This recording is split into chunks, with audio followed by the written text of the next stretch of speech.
great attending the workshop. It's been great since the day one. Amazingly good.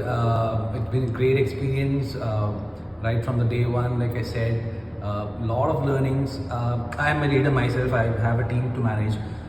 What I'm seeing here is I've not been doing the right things, right?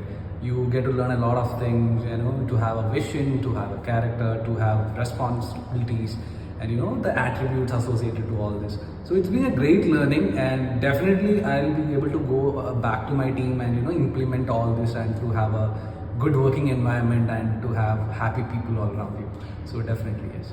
Definitely. I know for a fact that USC has its own values. We have set values that we work based on which we work. So servant leadership in this environment definitely works because values and servant leadership go hand in hand, right? So having a good leader to lead you, to lead the team, will play a major role in you know bringing in more profits, improving the performance of the teams and stuff like that.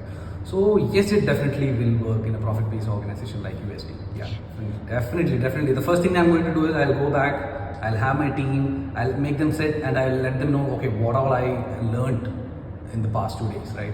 So I'll also make them sign up for the next sessions that we have, and definitely it will be a knowledge, you know, it will be a good learning experience for them as well. So yeah, I'm looking forward to, you know, passing on the baton to my team as well.